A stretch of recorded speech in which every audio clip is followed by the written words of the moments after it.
That's not you. Yeah. Which one is it?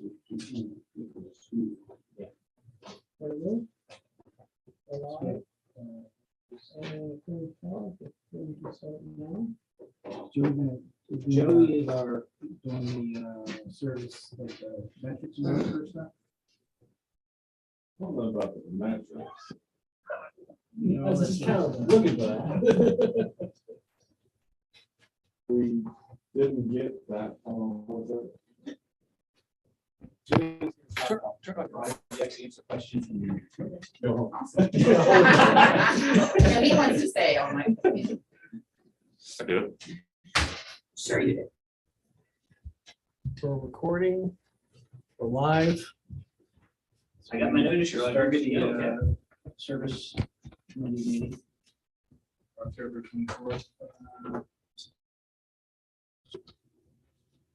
We can do call to order, we do a roll call. Okay, Cosgray, Present. Foreman, Present. and Schaffner was you. Yeah, she notified us she'd be absent in committee and council tonight. So that's about the mayor, and fiscal officer. Sonnery and Reformer Chuck and Ray McCurry and Joey here can help us out. I need approval for the minutes of our meeting, September 26th. Okay, Foreman makes a motion that we approve the minutes as written. Mower, good. Yeah, Cosgrave second. All in favor, say aye. Aye.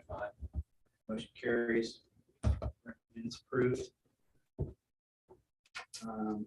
So are we gonna have any visitors other than I don't know, online or anything? no, I did get an email from Storm Wolfle, who is working on his Eagle Scout. He's working on one of his badge projects. He's out at Elk Park. Had some questions and wanted to provide an updated and working with Terry on that.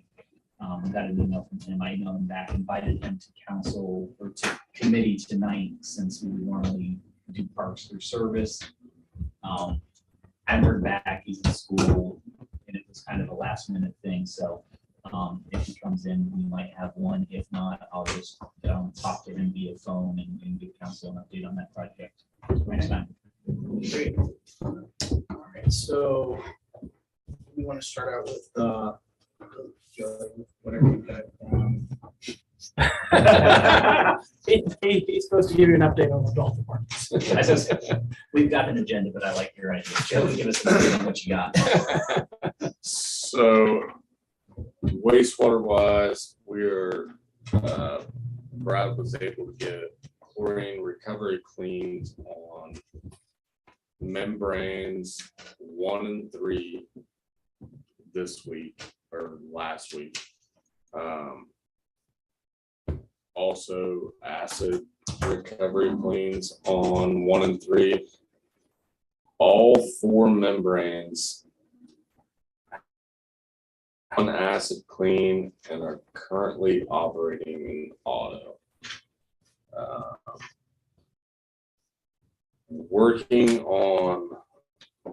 They're working on a soil sludge sampling for sludge hauling, which is always our fall time basis to apply to a field.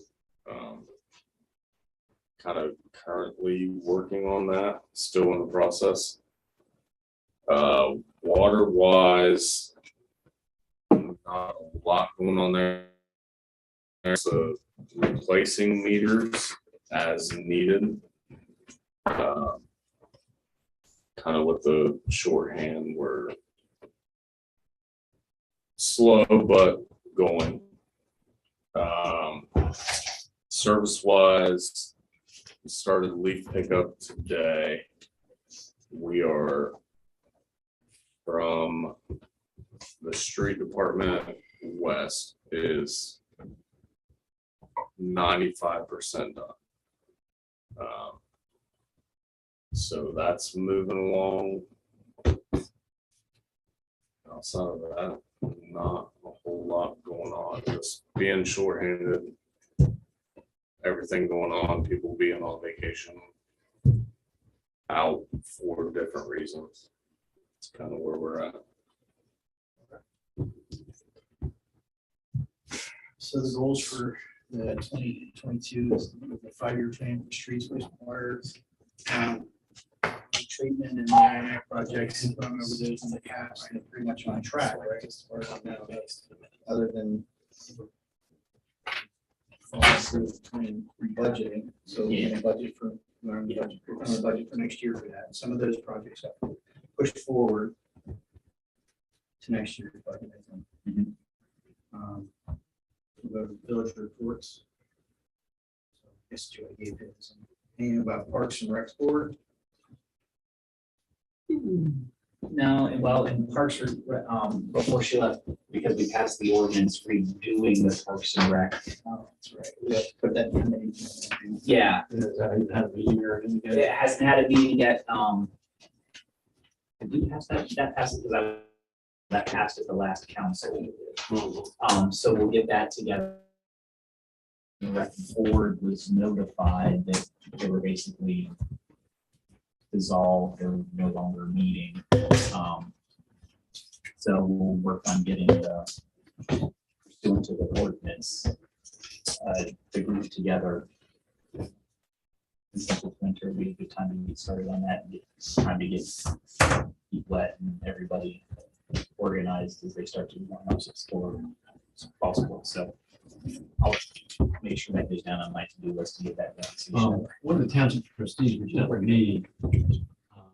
He was saying that the county has a chunk of money that that they want to do a project with, but it can only be used for a parks project.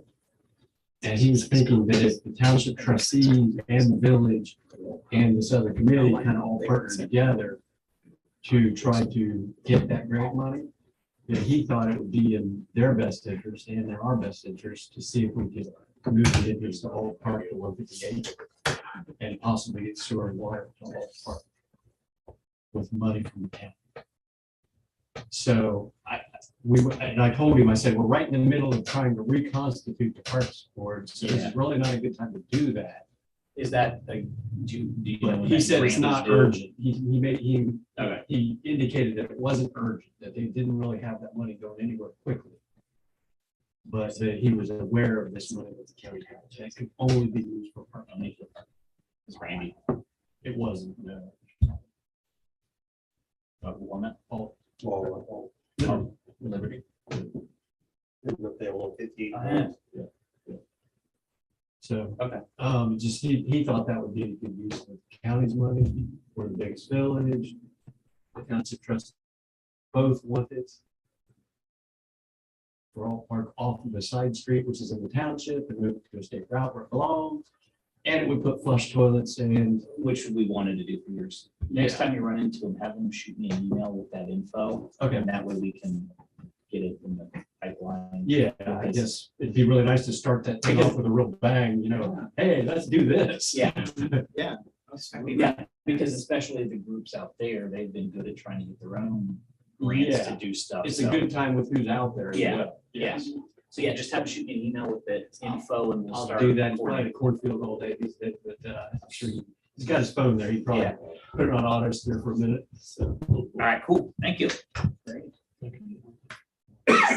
So moving down to BDRC. This is a good time for me to talk about the winter EMET and the map, the general map that we came up with. So there on Park Street in front of Johnson Park, we went out and measured. So we're estimating about 15 vendors on each side of the street, keeping that center open. And also, hopefully the parking will work out fine on the side streets. And down Summer, will the residents be notified? Like, is that something that the village will send out or? How does that normally work? So. You know, all the festivals, it's another thing. You guys say you guys don't do deliveries for the street flavor for the festival, do you? You mean to? On Park Street right there in front of the park? No. it's not a bad idea. We should do something to let them know. Hopefully it's 6 weeks away, so we have a little time. But yeah, we should let them know so that they can move cars and know that they might for a couple of hours not be able to get in that way. Right, Use the because back the alley. because Sunday is the parade, correct? So it's 2 days in a row that they're gonna be impacted.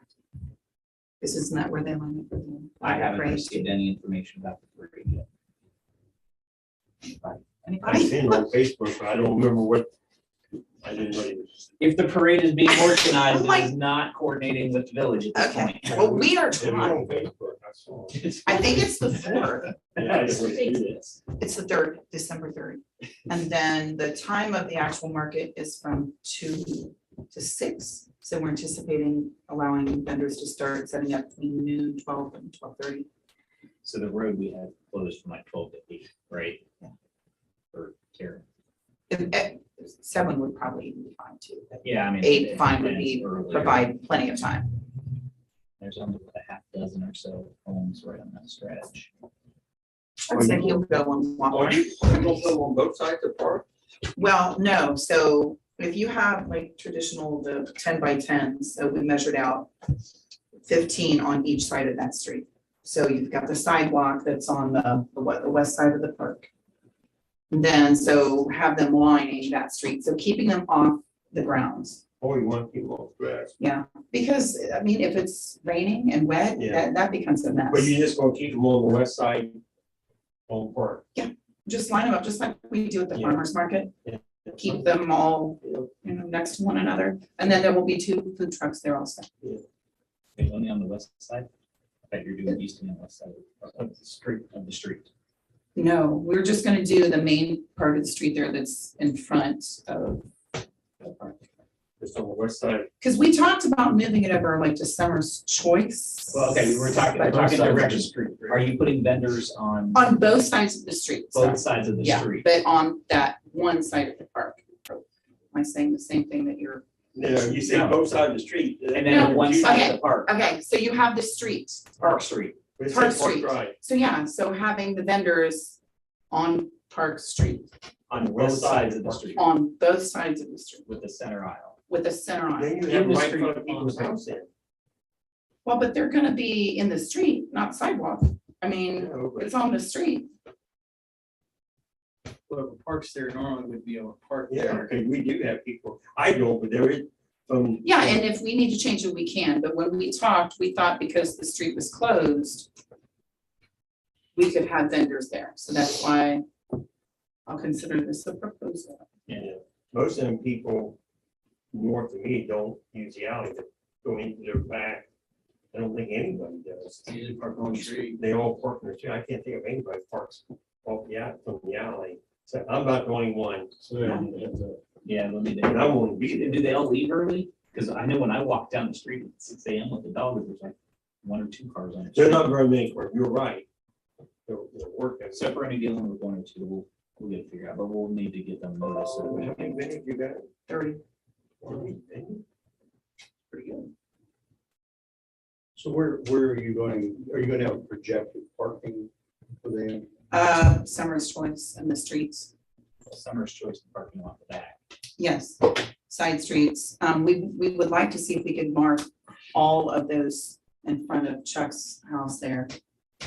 All of those as handicap accessible. Most of those are, I think, those. No, there's only one handicap. Oh, gee. There's marked. Only one is marked handicap. Could we put a couple of extra signs on there? We can put them up, but I can't enforce them. Because only you guys would have to give me a temporary ordinance, which is not a big deal. Just a temporary ordinance from this time to this time to make those that handicap parking. And we are totally open to input. This is the first year we've done it at this location. But all of us know when we tried it at SMEC, didn't work because of lack of parking. It works great at the hardware store on a weekly basis. But when we are upping the traffic to And then, what we saw last year, and if then, the weather's right. and then you don't know if it's snow or if it's melty. You end up with wet ground or 6 inches of snow. And trying to back parking lot, it worked, but it didn't work well. Well, we thought it worked out well. Oh, Yeah, no, we did. We thought it worked out great, but it was a lot to hook up the lights. right. And the parking, it's kind of a similar because unless we took that lot that's next to, or it's for sale, but you know. And they've said, don't hesitate to use it, but, yeah, I don't know that it was as nice as what you claimed. I think what you claimed probably worked better. So in front of Chuck's house is where you guys are talking about putting the temporaries. Just to have at least a couple of extra handicap accessible. You're talking the parking spots that are already there. Yes, and Just Chuck said parking there's them. only one. Yeah, and just the parking spots that are already there, we would be nice if we could offer at least two or three more would be nice. I think in around here, knock on wood. I mean, even if we just marked it as handicap parking, most people would respect Yeah. that. And go on further down the Summer's Choice to park and walk a little bit. And we realize there will be a little bit of walking that will have to be done, but it's not just the same thing. And then because there was no parking, it was even worse. So, Yeah, there, I mean, just a suggestion Yeah. then, since you're taking suggestions. Your hot coffee cocoa stand right in front of the pool, it's halfway between where you'll be parking and where you'll be shopping. how did you, well, that's where we were, right there at the, Right. Shelter house. Yeah, but. Yeah. that's where we're gonna have hot cocoa and Okay. Santa. Yeah, Okay. and the craft will probably be up around that Well, because I area. was just thinking if I'm going to park all the way in the back and walk all the way, Yeah. and it's cold, that's right Yeah. there, I get my hot chocolate. and Hot cocoa is coffee. gonna go there. Music probably, we were thinking of on the music having it on the basketball court. And then probably would be a good spot too to have the fire pit. We get out the porta johns. No, probably we're just gonna use the shelter house like last year. Yeah, Steve said he'd volunteer to clean the bathrooms. Good man, good man. Make sure that you get your note into Missy for the. We've already paid. Okay. We paid a long time ago for Johnson. Probably should check again, but everything's. All right. Any ideas, thoughts? Sure. Because again, we know this is the first year of doing this, so it's all. Do you want me to try to get a volunteer officer to come in? I mean, that would be great. I know Joe Machado, he's gonna be there. He was really a key person in terms of the parking and everything last year. Knowing Joe will probably get closer to the time, and then he's gonna wanna look at that side street, Summer's Choice and parking, so sure. Anything would be great. Again, I don't know, it always is dependent upon the weather, just like with the festival. See, you stuck around. We will need, on Summer's Choice then to do like we did for the festival and put up that temporary no parking by the residents on Summer's Choice. We did it for the festival so that people don't park and block in the driveway. Right. Which, yeah, we have some. Yeah, I think at the festival, we just It's just, threw up the no parking sign on a stand or something by the driveway so they could get in and out. So when they have the festival, and that typically that part of park is blocked off. It's open though to local residents to park. I think that's why we were confused. We thought it would be okay. Or to have the vendors on both sides of that street. If that's a problem, we can go on board. I do have a drawing out in the car, which I. when typically park is local traffic only. So you're all right there. That would allow the resident in to In and park on the out. side of the street. Because everything on the festival stays on the park side of it, not the other side by the residences. So we're confident we can fit 15 on one. That's why we're gonna put 15 on the other. Do you have any ideas if we needed to leave? I would say we could almost just go out and measure, because you have the parking, the little pull-off parking area, so if you get the 15 up there, and you do your other 15 down the center line, that leaves that, what would that be? My, southbound traffic lane going that way, would be the southbound traffic lane for local traffic if someone could pull off the curb to park or get in and out that would leave that lane open, for lack of a better term, for local traffic only.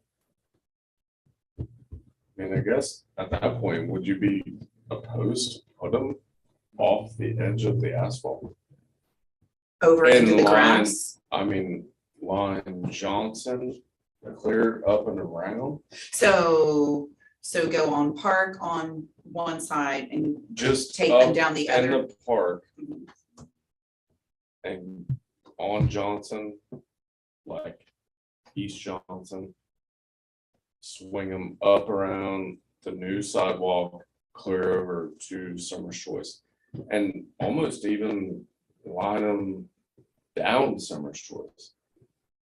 And we still, it's the street though, we'd still have the same issue. Well, but not, I see what you're saying, because. But you would have that parking because of that new sidewalk. You would still, nobody would have I a am parking open issue. to suggestions. And you wouldn't get a tent on the center lane with the potential of a car driving behind it. Yeah, that's what I don't like about doing it that way. I think So- there's too much risk. But Johnson Street's easier to close right there. And You so could go do down Johnson local- Street and then I park. mean, you're only looking at 2, 3 houses. 2, 3. Yeah, Sure, is there a good time that we could meet over at the park? Or I could set up correspondence between Steve and Emily. So Emily is our market manager. Steve Cockrell is the director, I'm an assistant director. So we met on Saturday, actually last week, and went over and measured everything. So to redo it, I think it's a great idea. I just think I'd like for them to be in on the getting the image, because we need to drop a map for the vendors and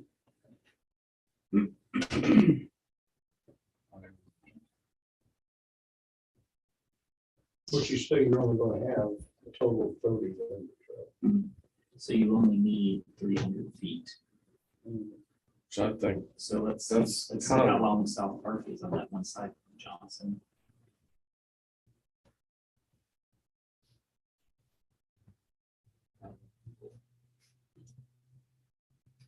But really with the vendors, I don't know that you want traffic down through there. well, we I did, like the better idea of closing the street, and have it on both sides. yeah, I mean, that was the thinking, because people can go between the vendors and then there's no worry of any cars. I don't think the idea of having them facing one another with a small area in between and open, there are too many children. Yeah, And there's no way, I don't think that that's safe. Looking at the map, there's 4 homes on South Park between Johnson Street and Jefferson Street. One of them has an entrance off of Jefferson. One of them looks like it's off of Johnson. It's the 2 in the middle that actually have the driveway off of Park. And it looks like there's garages in the back, so they don't access it from the alley. So there's really 2 homes that would be. but the alley goes all the way through though. If I've they- driven, I've they- ridden. But they can't get into their driveways or their yards from the alley. The garage doors face the streets. Well, that's their. Yeah. I think as long as they're notified, I don't think that'd be that big a deal. Yeah, I kind of. I like the way Darrell. It's kind of nice to have a festival in your front yard for people. I mean, Yeah, and, I mean, when we did Enjoy the the festival. festival before, we didn't have any problems with those people. yeah, and I don't think it'll be a problem if we get them notice. Right. And the worst case Free scenario admittance. Yeah, there you go. It's free. is instead of going all the way to the street edge, at least in front of their house, and maybe it's just from their house down to Jefferson Street. You know, if they need to get in and out, they go from Jefferson, they might be driving the wrong way, but it's local traffic only. And just for part of it, it's just not on the curb, it's enough that they can get in and out if they need to. Seems like both sides of the street, but down the middle seems cozier and more festive. Yeah. The stretching it out 300 feet doesn't seem. Just to, you know, Think pumpkin, here, the pumpkin. you know, It's cozy. we're talking about this and we can send them the letter, but at the same time, you or Steve or someone can knock on the doors and say, hey, here's what we're planning. Will this work for you? Yeah. I appreciate that. Yeah, Yes. I get, yes. it's 4 homes really that we're talking about, because once we get further down, One of them's Jason Ridge, I know Jason, and then Well- there are the, and I guess how far down did you guys measure? But Jason Park. Because like, yeah, he has his own parking there on the side well, street, but because like from Summer's Choice, you get the 3 houses, you get Chuck's and those others up near, that go towards Jefferson, but we went from stop sign to stop sign, from Johnson to Summer's Choice. yes. Well, we didn't start at Summer's Choice, no. So just the part between, actually, yes, Jefferson, I think that's Jefferson over to, Johnson. yeah, Johnson Street is the one that runs to the backside of the softball, yes. So, I mean, you got more than enough, almost 300 feet by itself, Mhm. and if you're doing half, so you got plenty of space in between there. So I guess my question then becomes, people are going to park on Summer's Choice and back in the back lots. And then there's the handicap parking before they get into the festival, so that kind of makes sense. Okay. And that's what we So, were yeah. thinking, we'd like to expand that, so some of those are reserved for Handicap. handicap. So maybe yours. Sounds good. So that's okay. Now, if someone doesn't want that, then we'll go back to the drawing. Yeah, if they don't want that, we'll figure something out. Okay, We've already passed legislation to approve that anyway. so Right. That's okay. So we go on to like old business, there's the project, the east side drainage project. That's kind of a multi-year. Variance. Yeah. If you, we have. I have nothing. That's kind of up in the air still. I know that the contract to do the study was signed last week. Okay. And sent back to it, so But there's no updates on it. there's no. No, thanks. I mean, they've had it for a week already. I mean, it's only a generational water issue. I don't understand why they can't have it fixed. Right. So then, the trash contract is the next old business. Mhm. So I know that they were working with Rumpke still and Pickerington. Did we get that ironed out? You Well, guys should all have a copy. That's what I handed out. Didn't get it out quick enough. Email it, but basically, I think they want to extend it to 2025, and I think Terry's recommendation is because of that is to stay with Lumpke. We put it out there to try to get in on it. No one really bid. So the current contract is up in July of 2023, mid next year. No, the current contract ends this year, I believe. Ends this year. Yeah, we just, it's a typo in the contract. It says July 1, 2023. It should say January 1. It says July. Oh, Effective July. oh, well, that's because, yeah, that's and because then- of there's some kind of a. Let's see, where do I see that? Like a 6 months. Let's see. Extension. Yeah, 6 I know. months. And then there's something in there about the overview. A 6-month extension. If we can't get it passed in time, it becomes an automatic 6 month.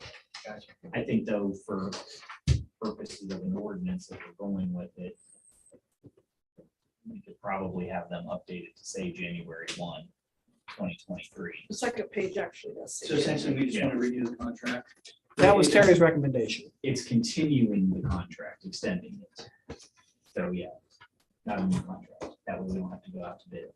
Right, okay, so we're just gonna keep with the same vendor, essentially doing the same business. And I know I was told at this point, we are piggybacking off of Pickerington. Local waste will not bid it out.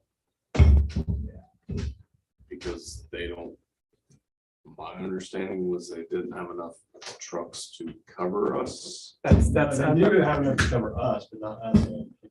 Or They maybe, can't be- maybe that's what it Rumpke is was. the only company in Yeah. central Ohio that's large enough to do Pickering. So they kind of have a monopoly and they don't. And so. Maybe that's what it was. So there are a couple other smaller companies interested in bidding on this. The way they were approached was not to give us a sealed bid. It's like, what would you charge? And they won't do that. They will only respond to a sealed bid situation. And the problem is if we do this sealed bid situation, we lose our ability to piggyback on the Pickerington, which means If it comes back higher, we'll have a higher price. But there are two companies, there is at least one company that would like to bid it, sealed bid. I believe Waste Away and Local Boat. Maybe, and maybe that was my misunderstanding, but Yeah, so. but yeah, we were hoping when it was out there was like a, kind of like a, sometimes before you send out proposals, you do an RFQ, request for qualifications type thing. It's kind of hoping that they would be able to say, well, you know, not holding them to the fire of this is what it would be, but to be able to give us a ballpark to know. That's what they want. Right. So my question is, man, And it's not saying it's bad, it could be a smart business move, knowing what our contract is with Rumpke. If you'll only do that, and you lose the ability to bid out and piggyback on Rumpke, knowing it would be more expensive, you do $1 more per, and it costs us more money, but you become the lowest bid we get, and you get the contract. It's not a horrible business decision. Yeah, but. From their perspective. Yeah, but at the same time, there's no one bidding against Rumpke on Pickering. Right. Because there is no one who can handle this. Not in Waste Management? are we benefiting from economy of scale then? I mean, are we benefiting from that? It's really Or are we difficult to being say. damaged? It's Because they have difficult to monopoly. say unless you do the sealed bid, you're not gonna bet. And I guess I didn't hear why if we did the sealed bid, we wouldn't then be able to say, okay, we're gonna stay on this contract with Pickering. Because the Pickerington's extending their contract, and if we don't go on with the contract extension and we put it out to bid, we can't then renew the contract. Rumpke could bid on it, but we lose the economy of scale to be back on Pickering. If in fact. it is. That's the question. But it would be our own independent contract with Rumpke at So that. essentially, a bird in the hand is worth two in the bush, so let's stick with what we know. Plus, if I remember correctly, you brought up Waste Management. Weren't we on Waste Management one time? Yes. If I remember correct, Waste Management was a lot higher. I mean, Yeah, when Baltimore went to Rumpke, Evolved into something else entirely. yeah, They when don't- Baltimore went to Rumpke, my trash bill seemed like it went. Yeah, it was about 25% less. All right, well, Because we're paying, I just paid mine today, it was like $38 for the quarter. And that includes the increase of the surcharge. And I want to say Waste Management years ago was $60 or something like that. Something like that. So, yeah. Yeah, I recall this switch too. all right. So I'm in favor of just extending the contract myself. Do we need to do anything from the committee? I think just a motion to send it to council, that way Jeff can prepare the ordinance to extend the contract. All right, so I have somebody sponsor that motion. Another one we can't have here. Yeah, I'll sponsor a motion to extend the contract.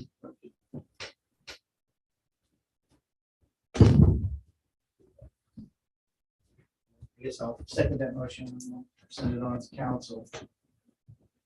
Do we have any new business come before service? I guess.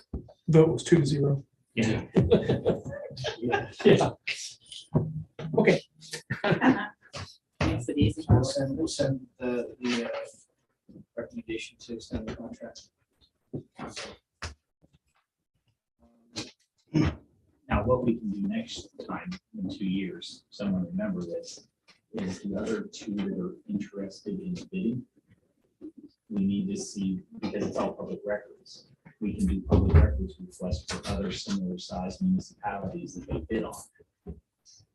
And see if it's, and see if it's similar.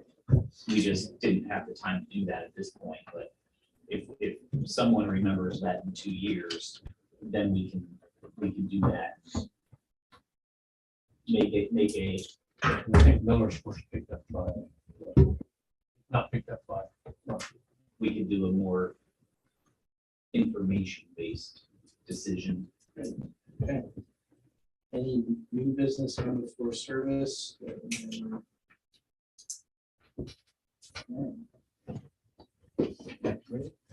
So I guess, no new business, nothing else, so take a motion to adjourn. We usually say when the next meeting is, No, but the next we're gonna meeting is skip that out November. and jump to the adjournment. Well, November, what, the 28th, next 28th. meeting. Foreman makes a motion to adjourn. Okay, so, all fair side? We're adjourned.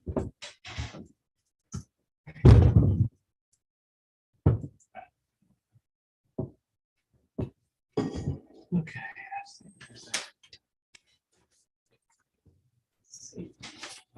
I'll get that to Jeff. I guess. Start that legislation. Okay, thank you.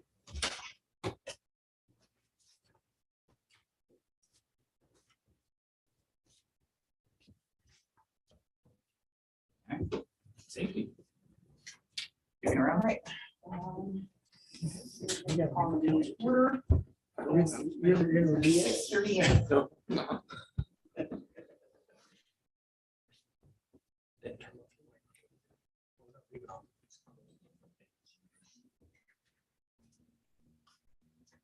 I'm sorry. Oh, it's all right. We're ready for roll call whenever you're ready. Oh, okay.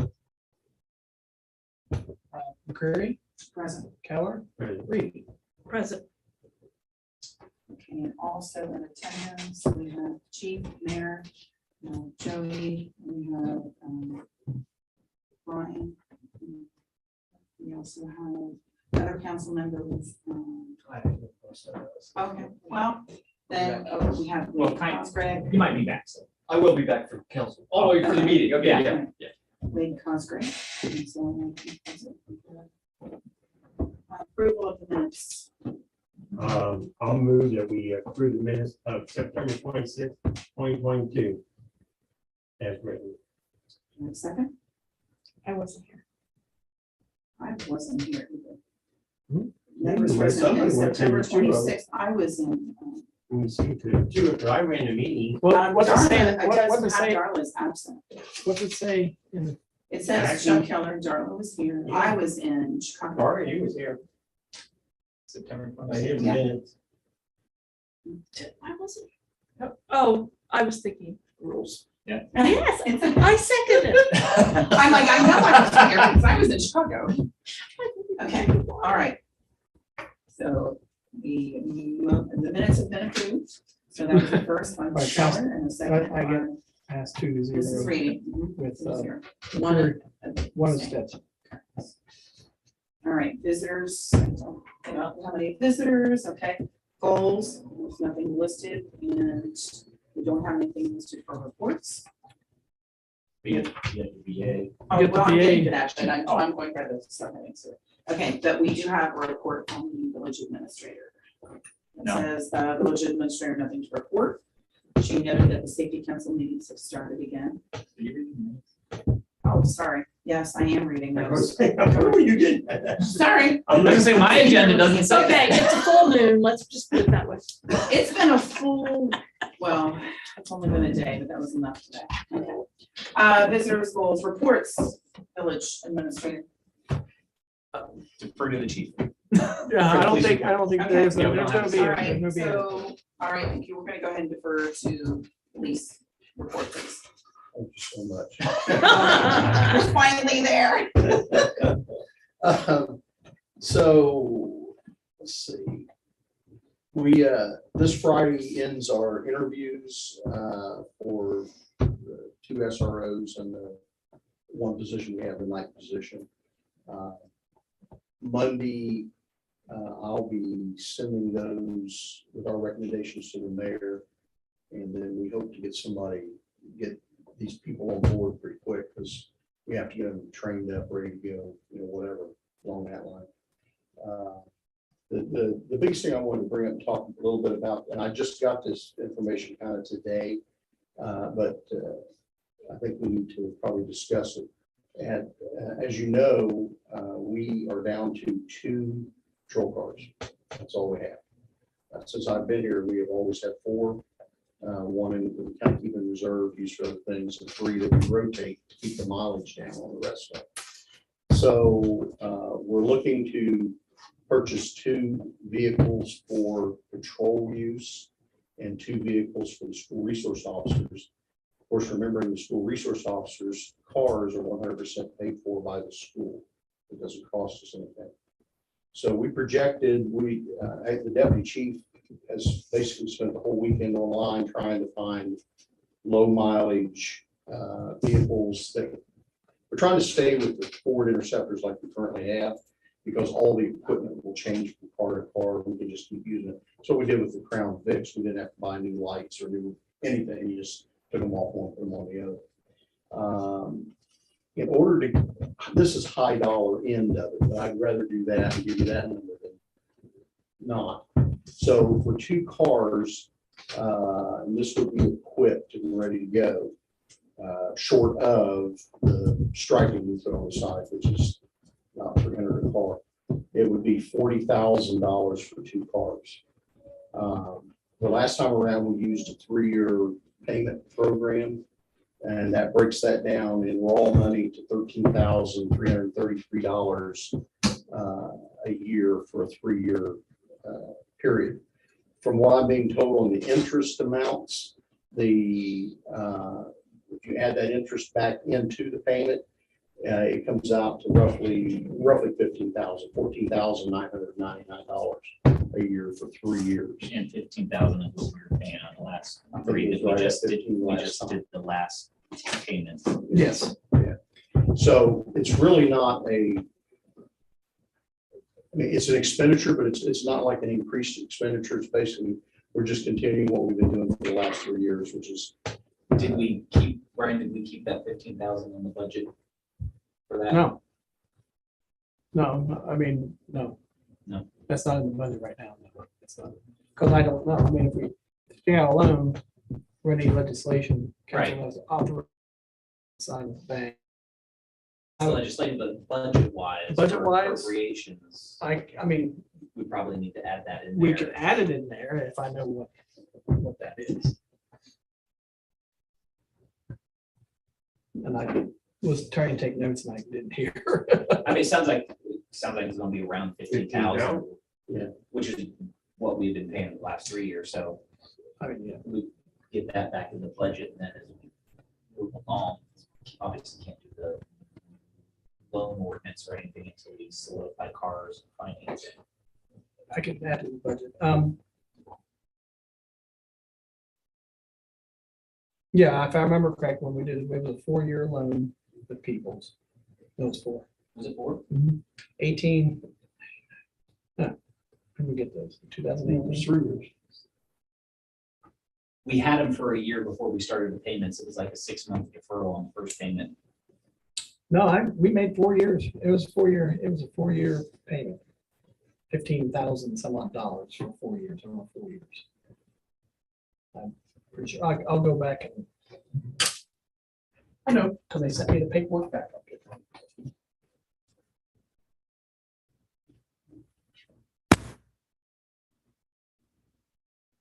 So anyway, at the end of the day, here's the problem that we're running into. There are no new police cars out there. If you want to buy one right now, they're telling everybody if you order a car, you can't get anything until sometime in 23. There just isn't. And piggyback onto that. Other places that I'm affiliated with, because there's no new cars, there are fewer used cars available. That's what it my ads are, can you find any? Well, here's, and so, and the third part of the trilogy here. If you remember, we bought the 2 that we have from Joe Watt in Tulsa. Yeah. Now, there was some heartburn because people thought they were salvage vehicles. And I think we explained that they're not. It's just in Oklahoma, if they're in a crash, no matter how minor the damage, they have to have that type of a title. Ohio doesn't have that mechanism, so when you come here, you end up with what appears to be a salvage title. Now, we've had these for however long, And quite bluntly, we've had no issues with these cars at all. Plus, they give us a warranty up front on them. So when we got them, we took them down to Bob and had him go stem to stern on them to try to figure out if there was anything. And they had an arrangement with Bob that if there was anything, he was going to repair it and bill them directly. So I feel safe dealing with them. Plus, they're the only place that has told us, and they do this, when we order the cars, we just say we want the same equipment that was on the last cars. They have their own equipment installed right there. We save well over $1,000 by ordering that equipment from them versus having it done at a place called PAR here. Everybody, well, most people know what PAR is if you're dealing with those cars. So I guess my question, where we go from here? I'm really concerned that the further we get down the road, the less we're going to have to choose from. We're trying to stay with cars that are, 30,000, 40,000 miles. And then once we get back into the 4-car rotation, those cars are going to last. And I think maybe Chuck's the one that was here from back in the day, but when I first came here, we bought a 2007 Crown Vic, and we made that car last for what, 11, 12 years. So it's a matter of maintenance. It's a matter of making sure everybody understands they got to take care of them. But Do we gain anything by, we need to order 2 from the village side, but the police department needs to order 4, or can order 4? Do we get anything by saying, hey, school, you're paying for 2 of these, here's what it is, and calling the guy in Tulsa and saying we need 4? yeah, the more you buy, the more he deals with it. And the school has told me in 2 different meetings that ultimately at the end of the day, as long as we don't go over the amount that they've authorized for the cars. Now, their cars are going to have higher mileage on them because ultimately they're going to get driven from point A, parked all day in front of the school, other than if they're going, or something like that. So if they got higher mileage, it really doesn't hurt anything. But yes, to answer your question, it's you get every time you buy more cars, they go down in price. So if we arrange it with the school at the same time, pay for 2, and then hey, Joe out tells us I need 2 with 40,000 miles and 2 with 80,000 miles. Same equipment, same vehicles. That 40,000 for us could be a little less. Yeah, it would probably be considerably less. The other thing to know is that we, there's a police department down in the Cincinnati area who just gave us all sorts of equipment for those cars also. So if we have to buy out of that stock, we can't get it down there, whatever. We have screens, we have overhead lights, we have sirens, it was all donated to us. Madison Township donated to us 3 car radios, the Marks car radios, which are almost 4,000 a piece, and 4 portable radios, which are about 1,800 a piece. So then we've got to do is have them flashed, which take them out to the sheriff's department, and they change out all the codes and everything for the frequencies in. So we've actually saved a ton of money already up front just by getting donations. And we've tried everywhere we can find to see if anybody had cars that we could get, like the couple cars donated, but nobody is giving up their cars right now. It's not doing it. And the only reason this guy out there hasn't is because he has a contract with the state police out there.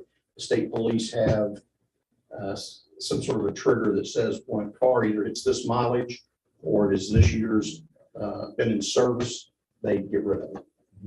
And a lot of bigger agencies do that. So.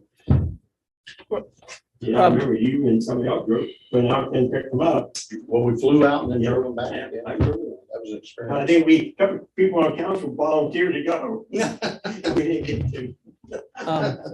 We took out the loan in 2018. The first payment was in 19, and then 20, 21, and 22.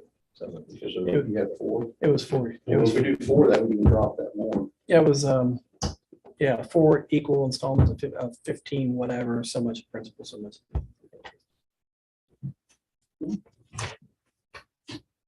But anyway, I guess what I'm looking for direction is where do we go from here? we obviously would like to, the school is ready to move on the cars, their side of it. So where do we think we need to get to in order to order a couple cars? And you're proposing to do this the beginning of 2023 or the end of 2022? Well, Since we're not October, the end of October. yeah, I would think that if we can get those in, if we could get those ordered yet this year, where we know that we've got them coming, because what happens is you call out there and you tell him what you want, and then he will pull those cars when they come in for you. So if we said, for example, we need these cars, we are going to pick them up, December or January, I don't think he cares. As long as he has a signed purchase order that says, yes, buying those cars. That's what we did the last time, because there was a delay from when we bought them to when we actually went to get them and took the check out there. That was 3 weeks. So we need a purchase order. Essentially. I guess, what is it that you need from the committee? Yeah, okay, go buy cars. Basically, I just need some direction on how we're gonna do this. I mean, But I guess you need a PO for, to be able to tell them, yes, we're going to buy these. And it could happen in November, it could happen in February, that he gets the cars. right, So I guess the first question is, do we have, even though we know it'll be a loan, so we'll have to do the ordinance, we need the PO, so we need money appropriated for the PO. Even though we know we're probably not going to spend a penny of it this year, because even if it happened next week, by the time we do this, well, your first payment wouldn't be until January anyway, even if you did it next week. Right. But we need to have the money appropriated to create the PO. So how much does the PO have to be for the entire cost of vehicles, or can it be like a nominal $1,000 PO? I think If we it'll, have wiggle room in the police budget for it, we can just Maybe. generate a PO. maybe you can check that, but I think the last time that we did this, I believe, don't hold me to this. I think what we did is it sticks in my head, it was some percentage that they wanted to hold the cars. We sent them a PO that said we're contracting for these cars, and Well, if you can, so maybe then for the next meeting, and if for the next council meeting, that have to safety, let us know what that is. Because then we can figure out, I mean, if it's a percentage and it's 10%, we probably have $4,000 somewhere in the police line items that we can generate a PO for. And we don't have to do any appropriation stuff, but if it's, 50%, we might have to change appropriations or something. But that way we can go ahead and get the PO started. see, the other side of this is too, is if we get 4 cars there, the school is going to be paying us that however much, depending on the amount. As a matter of fact, superintendent said, depending on the total amount for the 2 cars, they may just go, here's the total payment and be done with it. So we would always have that to fall back on too. Yeah, so we just need to know what the PO amount to hold it is, I'll find so it that we out. can generate that, so that you can call and give them the PO number, so that if something pops up after Thanksgiving, they can hold it, we can get the process. Well, again, I think there's no reason with these cars and what we've seen with the durability of the ones that we've gotten. I mean, we should, if people take care of it and they really enforce you gotta take care of these cars, we should get 10 years of service out of these cars. And in the police world, that's really, really good. Approximately how many miles per year do you put on the car? Well, right now, car 2 has 100,000 plus, and I think it had 40 something when we got it. R1 has 89-ish, 9,000, I will say. But here's the interesting thing. See, we had 2 other Crown Vics for most of the time we had those. So we were driving the Crown Vic pretty much every day. The other car, we were throwing it in service. We had a reserve officer or something in it.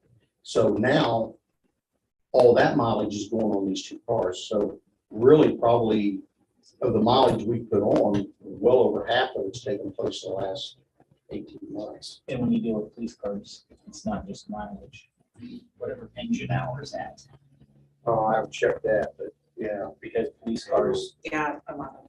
they don't turn them off when they're parked in front of the school. They're locked, See, one of but the they, problems, but they run all day long. one of the problems we have with cruisers, and everybody has this, so we have onboard computers, they're tough books. And if the temperature gets so hot in the car, because you've got it turned off, you can crash that computer. And we lost a tough book. Fortunately, Columbus PD gave us one, but they're just gone. Once they go down, they're done. So we have to leave at least the car run with just a little bit of air blowing on it. In the summer. And if you don't do that, you got problems. You run into the same thing in the winter, which is a boot up issue, just because of the fact that the computer it gets cold soaked. And you gotta heat it up. So we got in the morning, we turned the car on and turn the air vent onto the back of the computer just to warm it up before we try to start it. Because you get it, it just gets that little thing going for ever and ever. So. All right, I'll get that information for you tomorrow. I think that's all I have.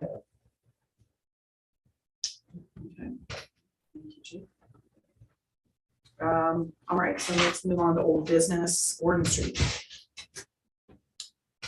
This was, Is that the blocking it? Yeah. I mean, I think we left it on we're gonna leave it on for a while just to see if we hear anything about it. Or we're calm. And maybe once we get through winter rest and Yes, stuff. then we'll we'll see. see. Okay, all right. How about parking issues, corner of Mulberry and Main? That's part of the bigger thing, and time got away from me after my meeting with business owners up there, but I gotta get a date from Steve to have the next meeting about downtown businesses, and part of that was parking. I thought there was a date though that we had put out there. I was at that meeting, I thought there was a date. No, we talked about doing one in a month or 6 weeks out, and then I got lost with it. So and then Steve was on vacation, but now And then Terry took a list of all of the businesses that were there with contact information. we have so all of we that, put so a- yes. So An we email can- together, okay. Yeah. Okay, cool. All right, so new business, the one-way north on Company Street. Actually, I'm the person that brought that up. And I have been in touch with the resident who brought that suggestion to me. And I'd asked her if she would be willing to get some signatures and talk, she said she would help with that, so. So that's kind of in the process, that's where that is right now. She just said she would talk with people. But I think that there are gonna be some concerns. I can hear from, like, we have Casey Farmer, who's down there on the end by that intersection. So if it would become a one-way, that means he would then have to travel west on or north on North Company and then make a left onto West Maple. And then So there are pros and cons to it. I just know it We is a could- very narrow street. we could always turn the one-way part of West Maple into two-way, so he could turn that way and then go down Liberty. So, I know, I was saying that. He for was just facial saying- oh, you're reactions. being facetious. Yes. I like that. That's well played. And you notice I'm like, I just know that's a, no, just because it's so narrow. I mean. It is, so we'll see, but I mean, it's, I don't know, see See how how many it shakes people out. are truly feeling passionate about making that a one-way.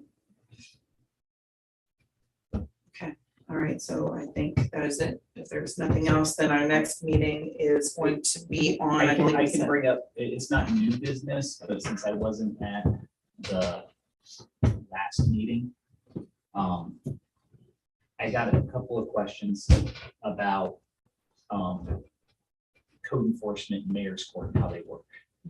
And the one resident on Mulberry had emailed everybody and understandably is not happy with how the process works. So I guess if we have time, I can hop on a little. I do a lot with mayor's courts in Ohio. Obviously, we have one here. I'm a magistrate in mayor's courts. I prosecute mayor's courts. I used to do defense in mayor's courts. I teach the class on mayor's courts. That's for people to become magistrates. And I do a lot of code enforcement. So I know it pops up, so I'll give you the 5-minute rundown since we have time in case residents ask questions, because it is it is not a perfect process, and it can be upsetting for people that have to deal with it. So in general, code enforcement is slow. From the time we get a notification, we give the person a notice, they get 10 to 14 days to fix it. So if they don't fix it, then they get written into court. And since we're not arresting them and sending them a summons, they get the next court date at least 2 weeks out. So from the date code enforcement first sends the person notice until their first court date is at a minimum 3 to 4 weeks, a month out. Good little side note here is code enforcement can't just take pictures that someone sends you, like the lady that's up here with the house on Mulberry, and you know, she sent some pictures. Our code enforcement just can't take those pictures and issue a summons on that or a notice, because code is a misdemeanor violation. An officer has to see it. It's no different than someone running a stop sign. We see someone run a stop sign, we can't call the chief and say, hey, go write this person a ticket. The chief has to witness it. Code enforcement has to go up there. This gets us into our code enforcement issue of Terry was our primary code enforcement person. Brett is our secondary code enforcement person, who's SRO. We haven't funded that position for the hours that is needed in order to be in the village all of the time doing stuff, staying on top of this. So we get a little bit of slow time there. Once the person's in court, every time you're in court the first time, if someone says, I want a continuance to try to come into compliance, the prosecutor is going to give it to them every time. And the magistrate will sign off on it every time to try to come into compliance. So now you get 1 or 2 more months in there. And this is where it starts to get, where neighbors start to get understandably extra frustrated. Okay, this person has a continuance of 2 months to clean up their property. And you see it every day and you don't see anything changing, don't see anything changing, don't see anything changing. Code enforcement will go out a couple of days before the next hearing and say, well, it's not completely cleaned up, but this, and this have all been cleaned up a little bit. It's not perfect, but a little bit's been done. So the notes I get as a prosecutor say, it's not in compliance, but piles of trash have been removed. And the person comes in and says, hey, I'm working on it. Can I have some more time? Well, I see in the notes you were working on it and you have made progress. So, okay, let's give you a couple more weeks to get it cleaned up. In places where we have code enforcement there 40 hours a week, sometimes I'll get detailed notes. No work this week, no work this week, no work this week, no work this week. They did everything 3 days before their next court hearing. Well, I'm less inclined to give you a continuance at that point. We try to figure something out here to make that work in? Yes, but it's difficult with the limited hours we have code enforcement wise. So now we're 2 or 3 months, 4 months into your code case, and it's still not cleaned up. So finally the person is pleads or is found guilty of their code violation. If it's their first offense, it's not even a jailable offense, they get a fine. Second offense on a lot of code stuff becomes jailable. We don't have to give them that 10-day notice again, but they get a new summons and you start the process over. Now, prosecutors and magistrates don't give as much continuances if you get a new violation, a month or two after you were just here. But it takes time. So now we're 6 months in and there's not a lot of progress being done. And like I said, it's not a perfect system because that person then comes back in and pleads guilty and now they have the potential to go to jail. And our court has actually sent someone to jail for, I think, 2 separate 10-day stints. But they go to jail, but that still doesn't get us the property.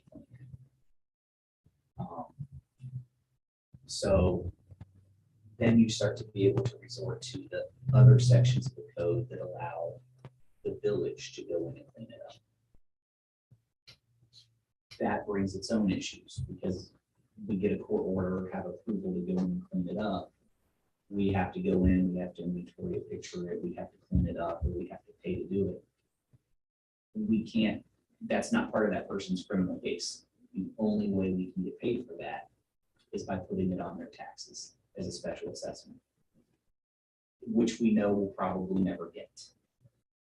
So we have to have it budgeted for the man hours to do it or pay someone to do it. And probably never get paid for it.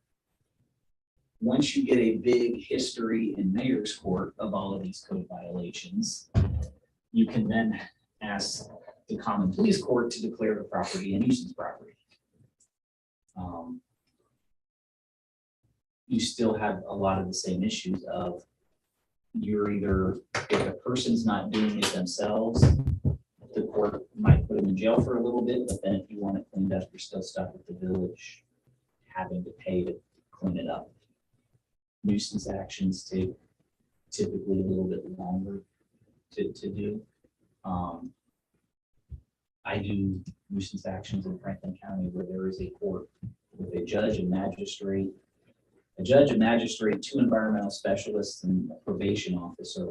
And I'll have nuisance properties going for 2 or 3 years before I ever get an order on it. And I've got 6 years into that home between all the mayor's court stuff at the time. It sucks as a process. It does, because it doesn't help the people next door. Honestly, it's a lot easier if the person next door is selling drugs out of the house. I can board that one up tomorrow. But if it's trash and stuff like that, it becomes a little bit difficult. So, and I know we've got a couple of difficult properties that are starting to work their way through courts here. So that's kind of the overview.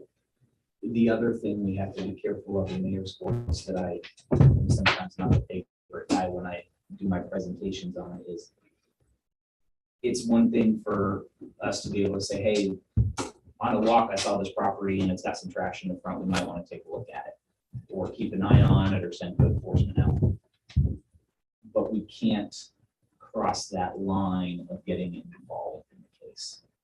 And that goes for me, for anything in mayor's court. Like when mayor's court is going on, I will not be in this building because of the potential in court cases out there about influence.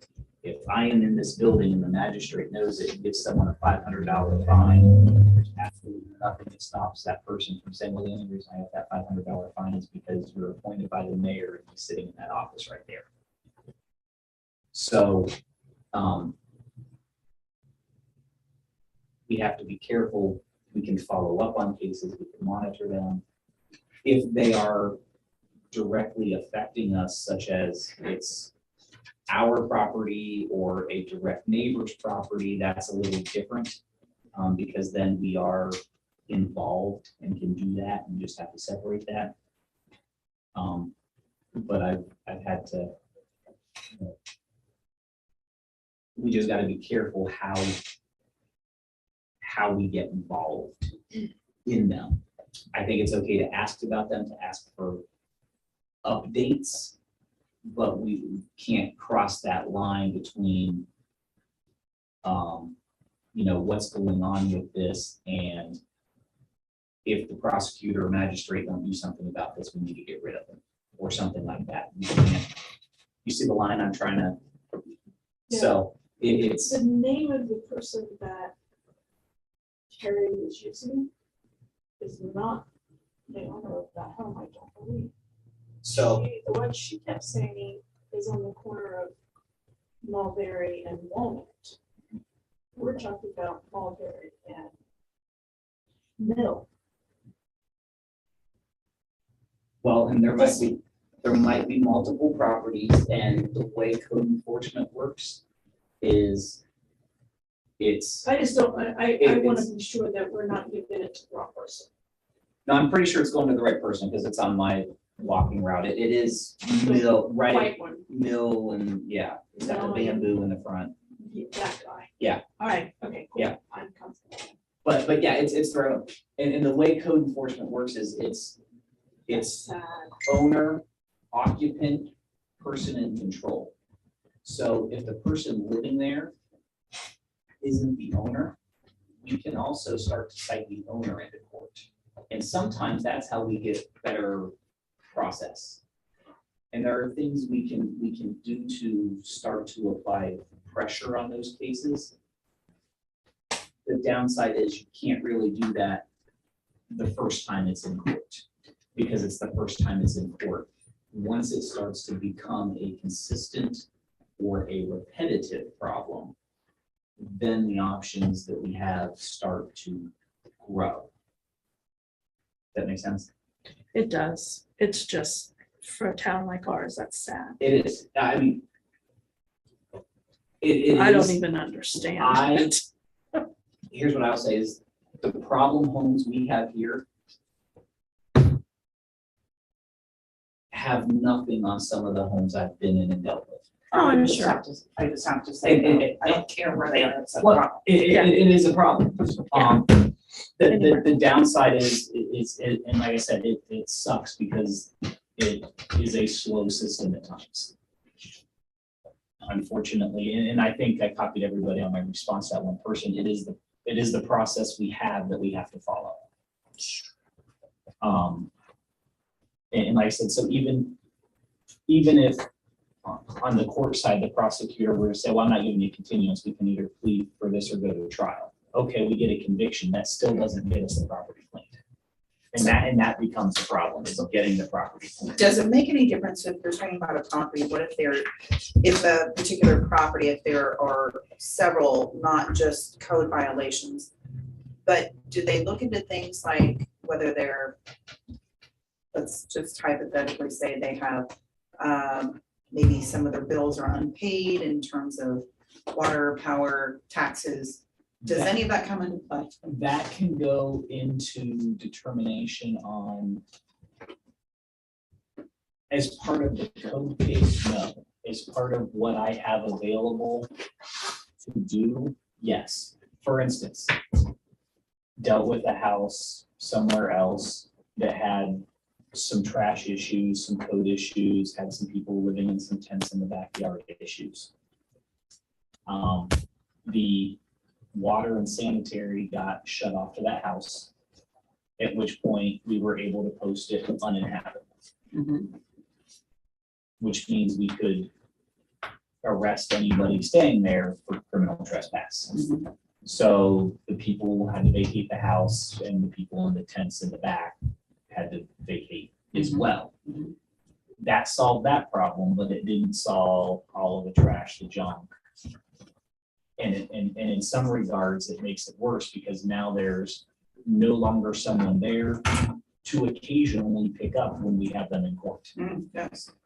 So, you fix, in those cases, in that case, it was, what is the bigger problem? It was the dude in the tent that we knew was occasionally shaking bacon meth that we wanted to get rid of. That was the bigger issue, so that's how we were able to get rid of it. But it made our code issue worse because now there was no one there, and they just said, well, fine, That the house belonged to a parent who died. It was a child that was living there. The child had a drug addiction. They just said, fine, I'll go somewhere else and left. And now we had a bigger issue, and it made it harder for me to get stuff through court because I couldn't find it served. Sounds like So an effective system. it is not a perfect system at all. And it is at times incredibly slow. And it is frustrating it's frustrating for people right next door. It's frustrating, at least from my perspective, when I'm dealing with them in court. Because there are times where I know what the end result is going to be. I know I'm going to pay someone to go in and clean that up. Mhm. But I've got 4 months between now and when I know that can happen. And we sit and wait. So, again, it's not perfect, and I know, and there will be others that will pop up. Hopefully, if someone complains to you about it, a little more knowledgeable, send them my way if you get other questions, because I literally deal with this stuff pretty much every day of the week. Other places, What is the status on the Mulberry? oh, the one up here, they were in court, and that's where they came from. They didn't really do a lot, but then came back into court and had some cleanup, and so got more time to continue cleaning up. Because again, we don't have the resources for someone to be out there every day to do. Who goes to see if they have done some? Our code enforcement person.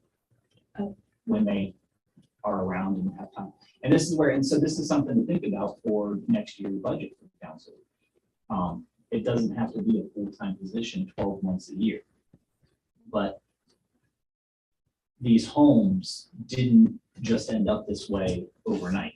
It started with one pile of trash, and then that one didn't get cleaned up, so it became a second pile of trash. And then it became a broke down car, and then it became a third pile of trash. If we had code enforcement here more often, it's not going to prevent this from happening all of the time, but we can stay on top of it better. When that first pile of trash pops up, right now, I could walk around the village, I could find 100 homes in code violations. And if you look hard enough, pretty much any place you could find one. But that first pile of trash right now isn't going to get noticed because of the number of homes we have that have 5 piles of trash. Those are the ones getting attention. The problem is by the time we get to that one with 1 pile of trash, it's now 5 piles of trash because we don't have the resources. If we have those resources in the future, we can start planning for where there's someone here more often to monitor it. Again, it's not going to prevent it all of the time, but it can help. Because some people really do, they get that notice and they really do just clean it up. Some people you have to stay on top of, and that's where we're lacking. We can send the notice, we can go out and do the initial, but being able to follow up 7 days later, we don't have that resource. So are you suggesting halftime? Or are you suggesting someone X number of hours per week? Honestly, I think you're probably looking at, so here's what happens when you go out, you see a house that's in violation, you take pictures. Now we have to take pictures from publicly accessible areas. Because it's a criminal case, that code enforcement officer can't step off of that sidewalk onto that person's front yard or go into their backyard. So we have to get the pictures that way. They come back and then they generate a notice, a violation, they log it. So you're looking at about an hour, half hour to 60 minutes of time per house. Every time you do this. And then you got to go back, keep track of them all and do the follow-up. Back when I first started, we didn't really have code enforcement. Mr. Hochrattle and I went back and forth on proactive versus reactive. We ended up with this kind of hybrid thing. I think from March until November, we probably have enough work for someone to do 30 to 40 hours a week.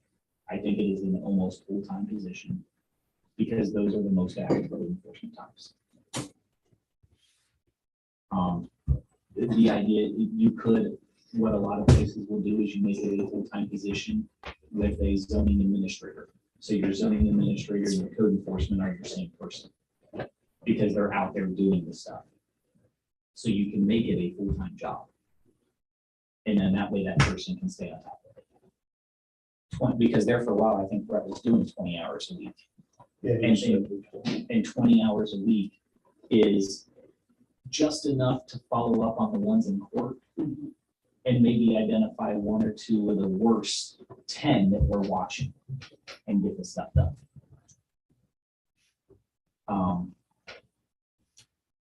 So.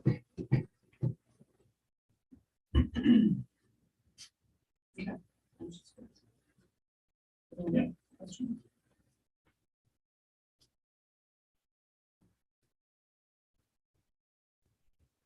Well, let me know if you have questions. And talk about mayor's work and good stuff all day long. Yep, clarification. Appreciate it. All right, so, is there a motion to adjourn? I guess before that, I should say our next meeting is gonna be November 28th, immediately following the service, or is this 45? I make a motion to adjourn. Second. It's adjourned at 7:20. Right. I'm trying For the agenda for tonight, council. So we get a first reading already on 2022. 36 and second reading, that's you. Second reading. No first reading? Yes. Yeah. First reading?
31 on my. Uh-huh. That's what I got. Start my video. All right. Our Father, who art in heaven, hallowed be thy name. Thy kingdom come, thy will be done, on earth as it is in heaven.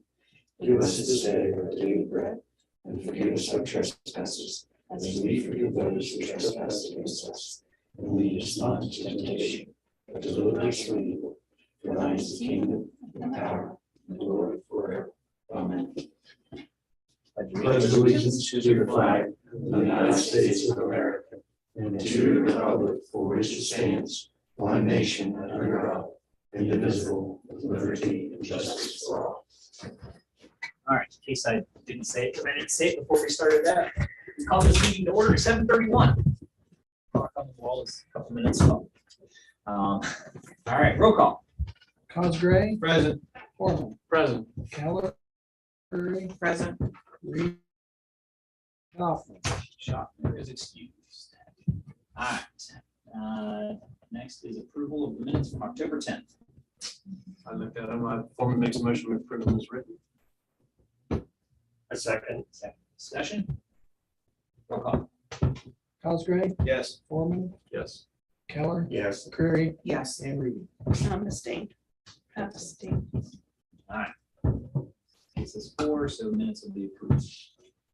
Moving on to the agenda, revision amendment for first reading, and that will be adding ordinance 2022-39, which is an ordinance approving the editing and inclusion of certain ordinances as parts of the various component codes of codified ordinances provided for the adoption, publication, matter, and the updated revised codified ordinances, and repealing ordinances in conflict therewith, and the declaration of emergency. Sponsor on that. Probably for safety, so sponsor on that will be McCreary. That is the only amendment I am aware of. Well, second reading, 36, 37. We have sponsored, it's just not in the agenda. Yeah, okay. I don't know, we gotta, I think we clarified. we don't need to Yeah, amend Wade's that. on and Schaffner's on the other one. But it says second reading. Okay. All right. I'll move that we approve the agenda as amended. Foreman seconds. Discussion? Roll call. Cosgray, Yes. Foreman, Yes. Keller, Yes. McCreary, Yes. and Reed. Yes. All right. Agenda approved. Move on to visitors. No one online, no one here. So we will move on to administration reports, mine. Here's where we're at with the VA position. I think we need to think about it, consider it. I want to throw out an idea here in a minute. At this point, so when we posted it, we used the same description that we used 6 years ago when Scott left and posted it and Terry had applied. I'm not sure if that's really working. I did have one person, there's one person I expected to apply that hasn't. My guess is because I know that person would put a salary range of about 125,000 or more a year based on their prior experience, and this person knows the village, knows that probably not going to be able to afford that. So I still kind of expected to see that resume though, and I haven't. That said, I've received 2. Joey notified me tonight there was one that contacted the village through the website and said that they tried to send their attachment to me and it bounced back. So I got that person's information. I've received 2. One of them, I don't see how it would work. The person has some transferable job skills, but works in the food industry right now. And so I'm not sure how that translates over into our VA position. Here, line in a second. The other one is from someone that would be worth interviewing, I think. Has some similar experience in a different state and is working on a PhD in like regional planning and municipality administration and stuff. So might be someone worth considering. But that's what I've received so far, and it's been posted for 2 or 3 weeks in different locations. And I did get one inquiry about salary range. salary range. I hate not doing that, but I don't know what council was thinking of the salary range. So I started thinking, so Terry, going through what she did, there's the general office management, there's the day-to-day office stuff here. There's project management, that she does all the major projects and oversees all of that. Knowledge of government accounting and purchasing orders, government budgeting, HR, water regulations, including EPA regulations, wastewater regulations, including EPA regulations, knowledgeable about streets and service and utilities, grant research and writing, pools. She's was the zoning administrator, the code enforcement officer, the parks administrator, and the cemetery administrator.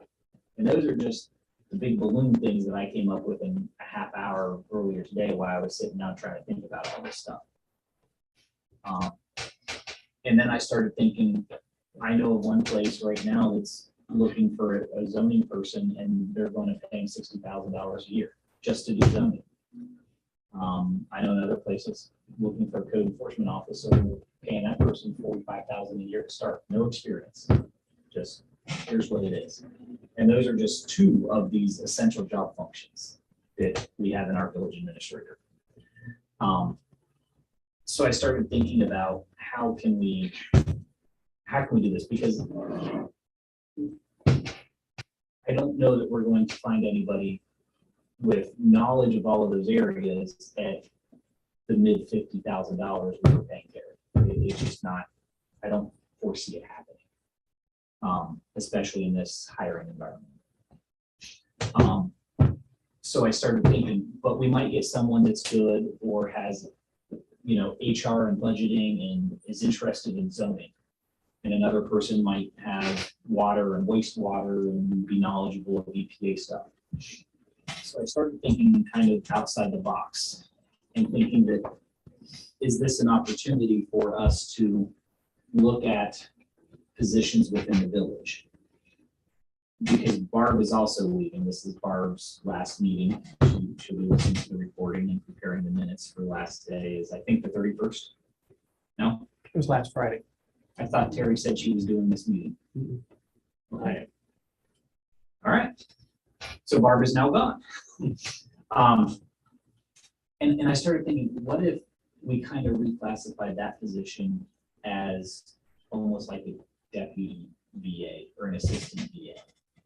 We have one village administrator, that is the person, but then we can look for another person with a complementary set of skills to assist in doing what the other VA may not be as comfortable doing. That person can also then be the backup fiscal. So when Brian goes on vacation, we have someone to process POs, do payroll, and all of that stuff. It would mean looking at shifting some of the council clerk duties that Barb had been doing back to Brian and fiscal officer, because that's that position. We shifted them off so that he could do fiscal officer stuff. I don't know exactly how that all works. I'm worried at this point.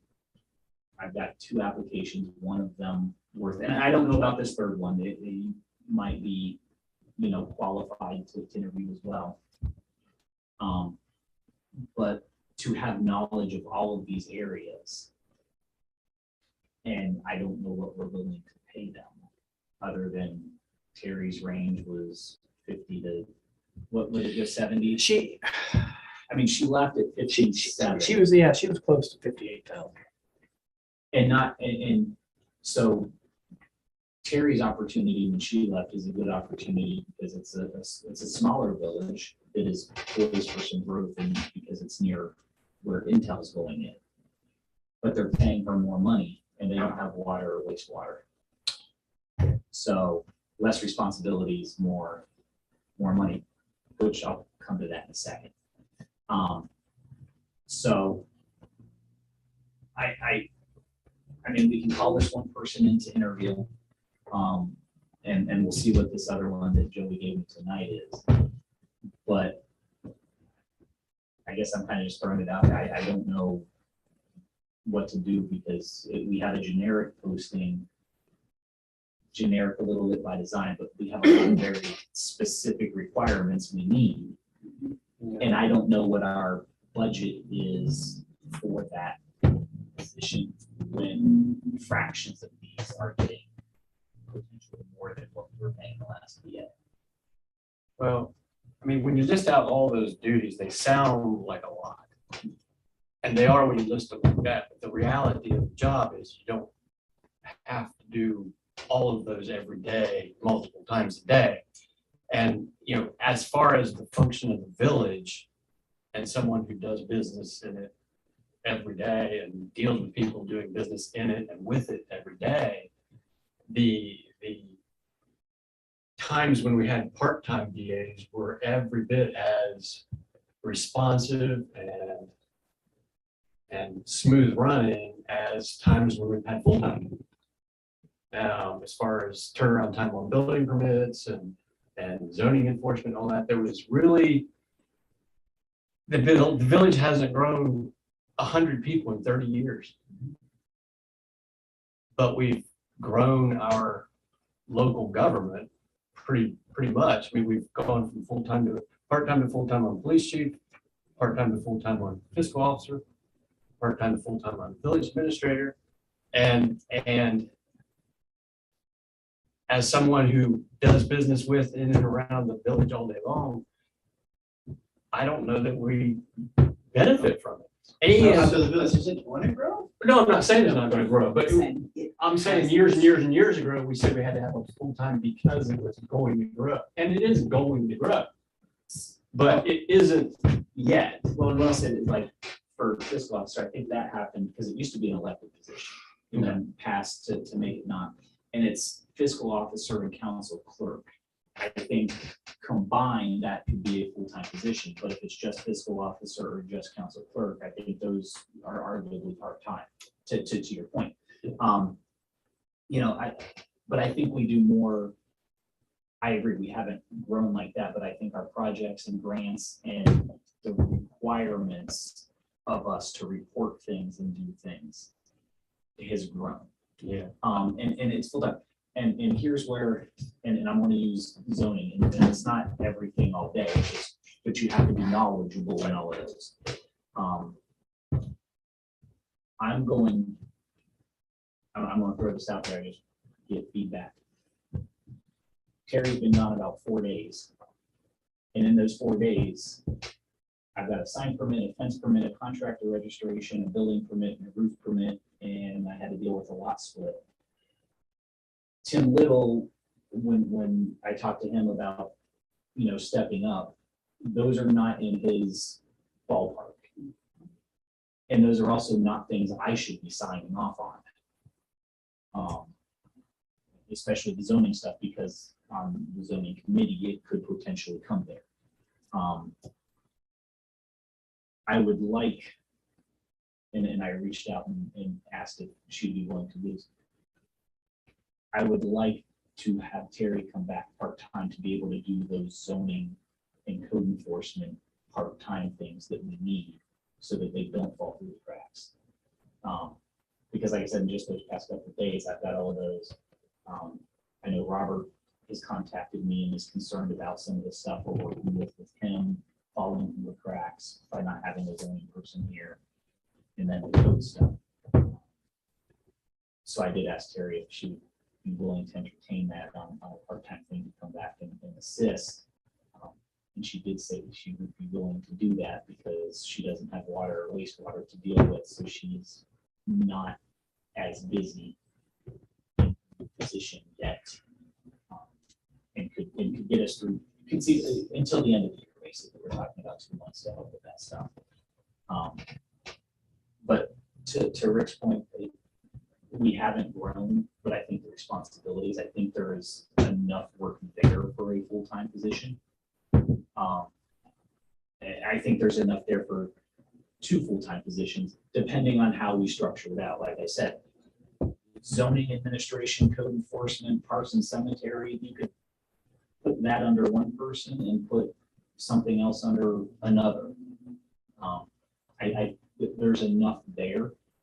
I think it's just hard to find all of that in one person. Well, my biggest question is, and I guess it's along the same line that you're saying, why does that person have to know everything? Why can't the people that deal with the wastewater, why can't you have an intelligent head there So, come in and report to us? Why does the village administrator have to do that? so. You know, and the grant writing, you've got, the Fairfield County's got a grant writer. I'll tell you, the Fairfield County grant writer is a waste of money. Everything they've sent us is duplicate emails that we already get. Hey, Brad, check out this grant. I already got 3 emails about it. They're so far a waste of money.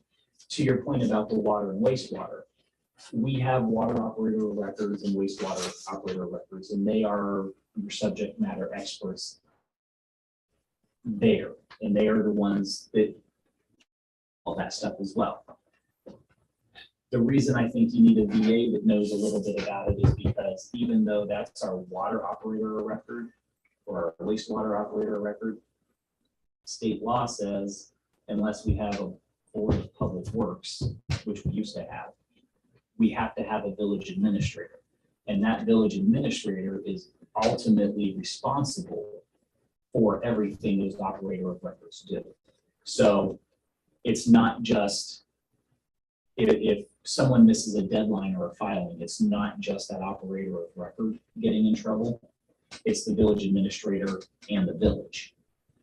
So again, they don't have to know all the EPA regulations in and out, but they need to, I think, be able to know where to find them to benchmark your target points on your projects and stuff like that. But you're right, they don't need to know them in and out, and Terry didn't know them in and out. But she knew where to gather the resources to make sure everything was going, because they're the one that's ultimately responsible. Was she also a key contact point between the mill and the village? So kind of playing that role of working with the water plant and The mill. the mill, economic development, Yeah. businesses. And again, the $6 million in grants themselves Yeah. that were acquired while she was here. That's a lot. Yeah, so,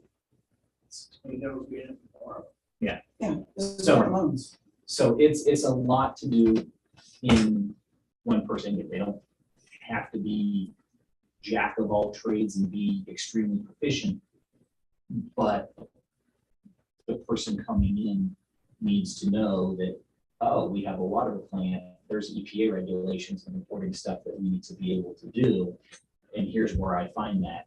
And then rely on Joey to get that information, but they still need to know that it exists. Seems like to me it would be the best to sit down and look at all of those skills and what's going to be most necessary for a VA. And then what would be complementary for an assistant VA? And with that assistant VA, would they necessarily have to be full-time? Because if we go full-time, then obviously that's benefits for 2 people. So maybe, you know, And there was a time when we had that. We had Marcia, who was the full-time village administrator, and we had, I can't remember his name, he was referred to as the services director. Yeah, he was referred to as the services director. And he ended up getting, a lot of people really didn't like him, and just boom, all of a sudden we didn't need him anymore. And we never filled that position or refilled that position. And it didn't ever feel like we really ever need, you know? I mean, that's what it became. I mean, he was never replaced, and business went on, life went on. So I guess that's what makes me hesitant, is that we have done some of what we're sitting here discussing and then undone. And I guess I also wonder if we might miss opportunities to get some people that are extraordinarily qualified, because they have tons of experience in the field, but maybe don't want to be obligated to work full time. Like, I can do this job, I'm spot on it, I got it covered, no problem, but I'm maybe not interested in being obligated to put in 40-hour work week. I'm semi-retired or retired. from exactly what we do.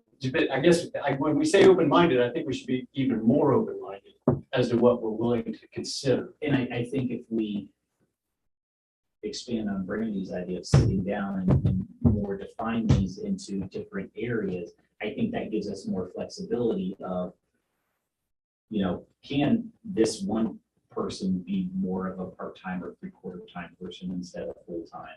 If there's This lower level full-time person doing the daily grind. or upper level full-time Either person. way. Yeah, either way, depending on how it shakes out.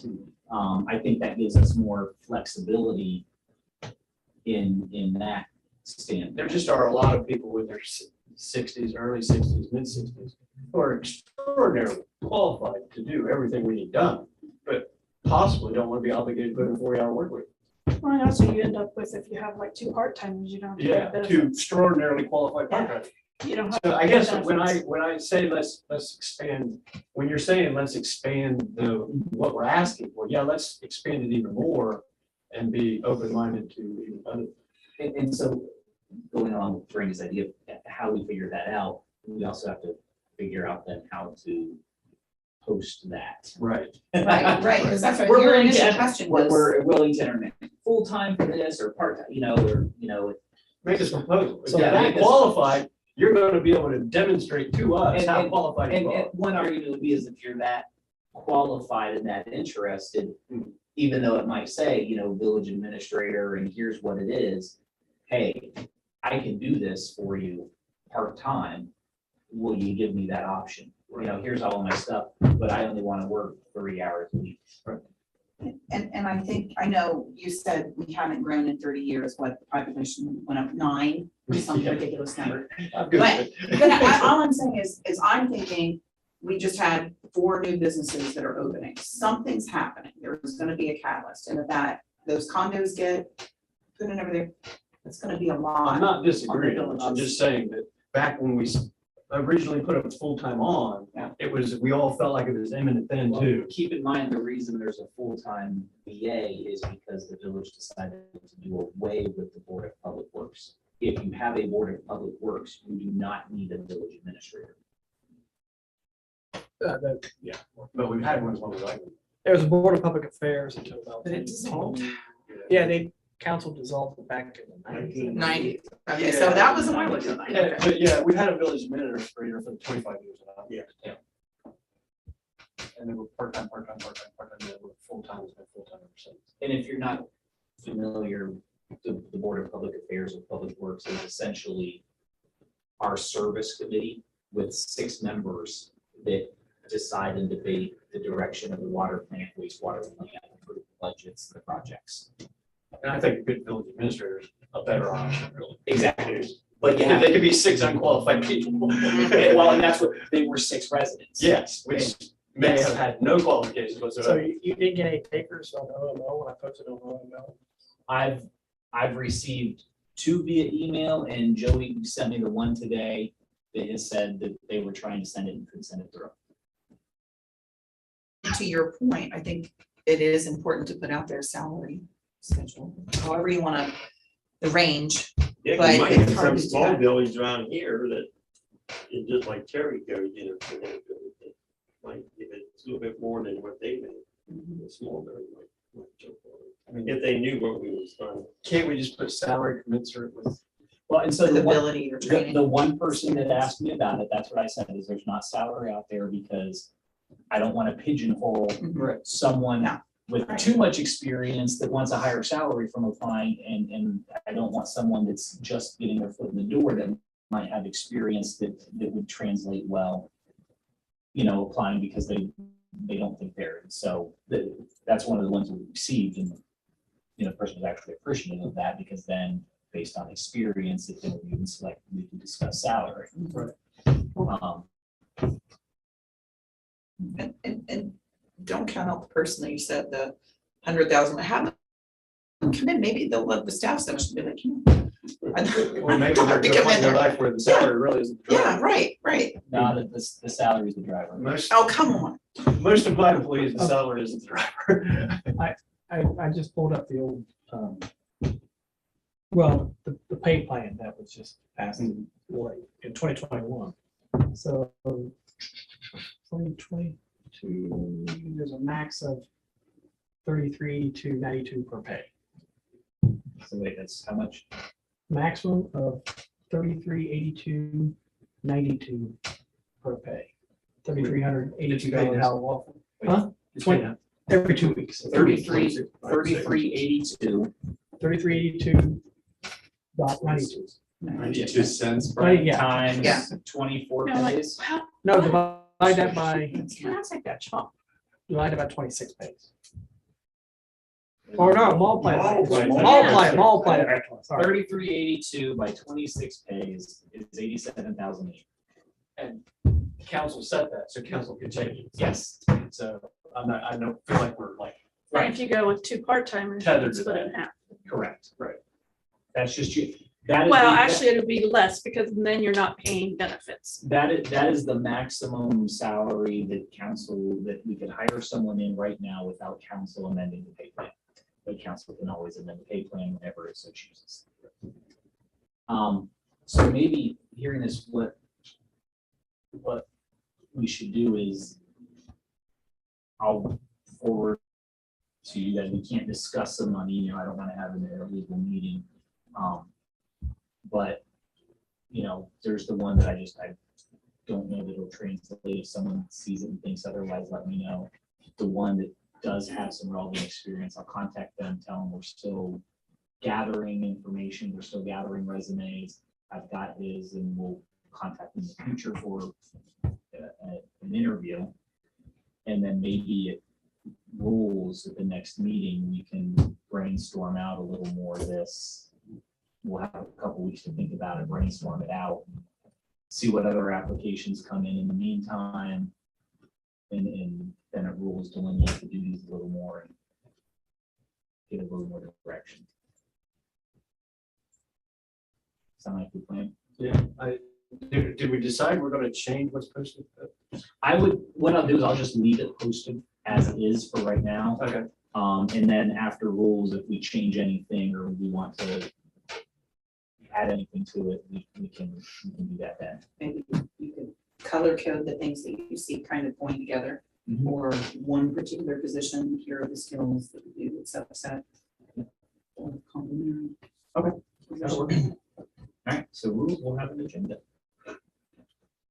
That was basically it for my report. You raised the other issue though, of a part-time person. So Anybody have any objection? Yeah, overwhelming objection to me getting Terry back to just help process the stuff again. I don't think I should be processing it, and Tim Little, it's outside of his, he's got enough on his plate anyway. And I don't want these permit things to linger. I would propose that because then she could be the link maybe to someone coming on that she could facilitate that transition. I would be in favor of that. I'm okay with it. Good deal. And we still got money in the VA salary that we could just pay it out of. You He's like, no. didn't clear out those appropriations. No, those appropriations have not been cleared. Okay, so then we're all good. Okay. All right, money's gone. But if she's gonna be zoning, she'd be paid out of the zoning Exactly. because Exactly. there's a plethora of wages. in And there. that's what it is. So there's money in zoning. So technically, if she's gonna do that, she will be Paid out as paid zoning. out of zoning. All right, so good deal. All right, thank you. And then with that, I don't have a village administrator report, so we'll move on to fiscal officer. Who probably has nothing to report. I really don't. I'm just. I do status have quo. one question. I do have one question. The budget for next year is pretty much, it's pretty much done, completed. I mean, I'm still making tweaks to it here and there. Why don't we put it on for a first reading at the next meeting? Okay, Next meeting's finance, so we can go over the final budget in committee. Go over, review it one last time, have it on for a first reading.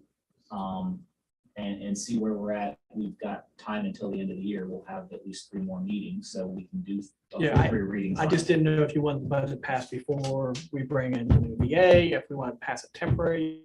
I would just, we'll pass it and because I don't know when we'll get a new VA. So, yeah, so yeah, we can always tweak it. Let's just get it passed, so put it on for a first. And Okay, Things away from the end of the year, 3, because we canceled the last. and the one last here. one's always canceled, so we're only 3 readings this year. Yes, so let's get it on at the next we go. one, and then we can put it on at finance, since the next meeting's finance anyway, and that way the budget will actually go through finance again, account Okay. and service again. and going safety. through the numbers again, because they're changing by the day. Okay. Jeff? There's only one piece of legislation on for first reading that's been briefly discussed, and that's to update the codified ordinances with the assistance of American Legal Publishing.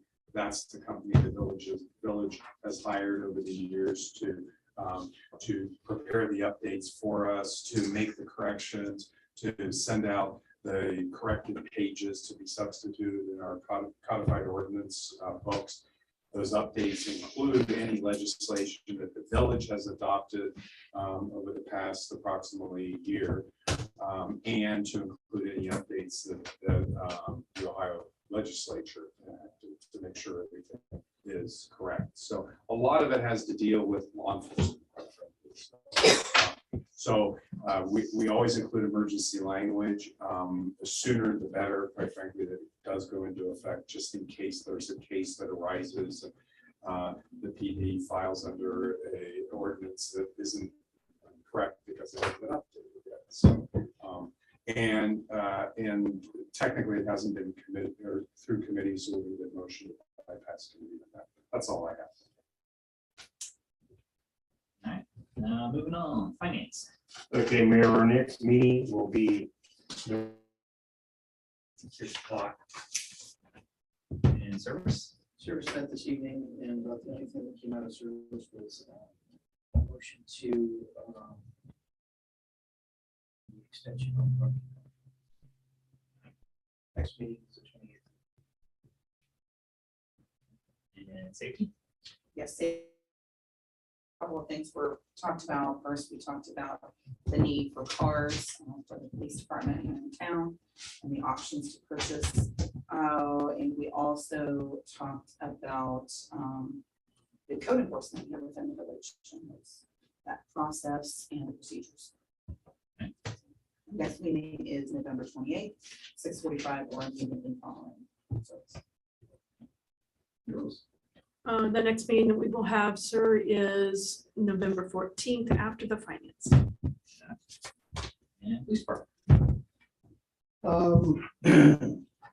Going through interviews, hope to have some people identified for the openings that we currently have, and completed all of our firearms training, so we're, as of today, we have everything completed that the state mandates. Cheap question. You said you went to open fires. Yeah, did you do that to Pickway? Did they have an invoice or anything? They do it at the end of the year. Oh, okay. All right. Fire district, Shopper is absent tonight.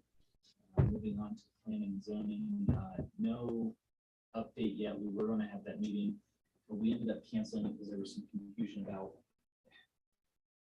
probably caused by me, because it started as a public, and we made it a special meeting after the public hearing. And there are different notice requirements for a public hearing versus a special meeting. So we didn't meet the public hearing notice requirements. The special meeting was to discuss the public hearing. Confused everybody in the office, so that's that.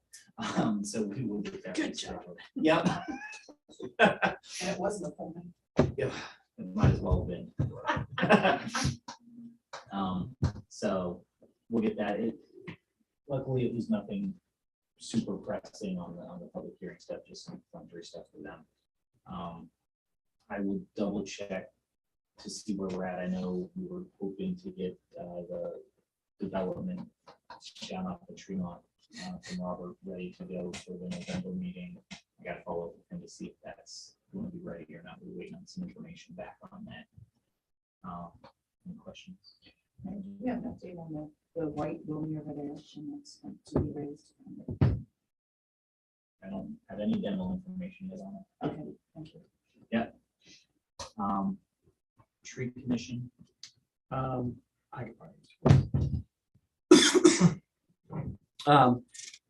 I was able to file the urban canopy grant with the ODNR. That was done. Not sure if the one we got this year has been finalized yet. I don't believe it has been. But the guy sent me an email while I was away last week and finalize this year's project. Because that's due by the end of the year.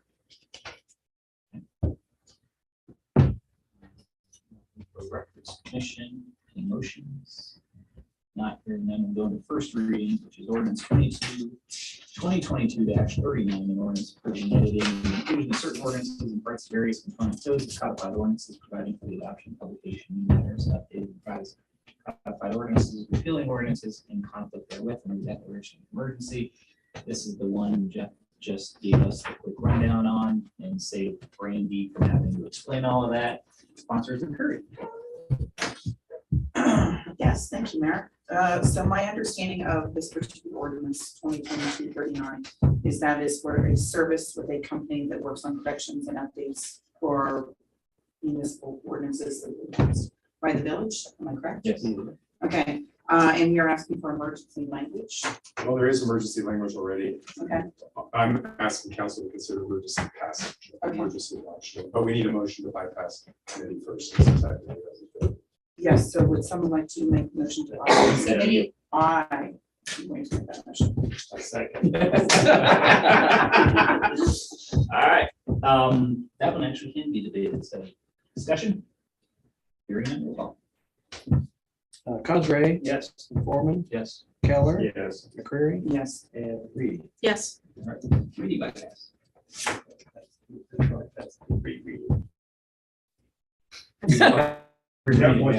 to bypass the three reading rule. We would like to bypass the three reading rule. Sounds like a motion from McCreary. Yes, I would like to. I second it. Reed. Roll call. Cosgray, Yes. Foreman, Yes. Keller, Yes. McCreary, Yes, and Reed. Yes. and I would like to make a motion to adopt. I would like to move to adopt ordinance 2022-39. 38. 39. Oh, was it 39? Yeah. I have that right, thank you. I know, I corrected. Oh, okay, because I was looking at. It was corrected. Okay. It's okay. 2022. 39. You're a second. Second. She seconded the bypass, then she going to stop. All right. Motion and seconded, discussion. Wow, how the sausage is made. Yeah. Roll call. Not great. Cosgray, Yes. Foreman, Yes. Keller, Yes. McCreary, Yes, and Reed. Yes. Okay. All right, 2022-39 will be adopted. 39. 39. All right, moving on, second reading, ordinance 2022-36, an ordinance authorizing the village administrator to enter into an agreement with the companies for engineering services for the Baltimore Somerset Road Enforcement and Relocation Project and declaration of emergency. Sponsor on this one was. Wait. Yes, Conrad, that's right. Yeah, they're just gonna move the water main out there when they're doing the 37 project. I can stay on for 3 years. Not gonna stay on for a third reading.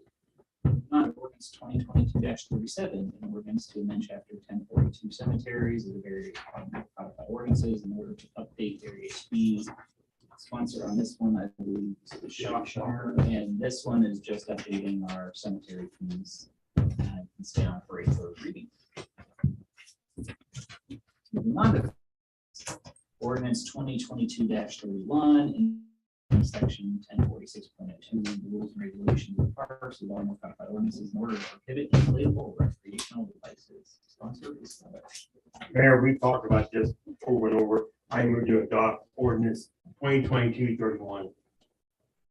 Cosgrove said. discussion. Roll call. Cosgray, Yes. Foreman, Yes. Keller, Yes. McCreary, Yes. and Reed. Yes. All right, 2022-31 will be adopted.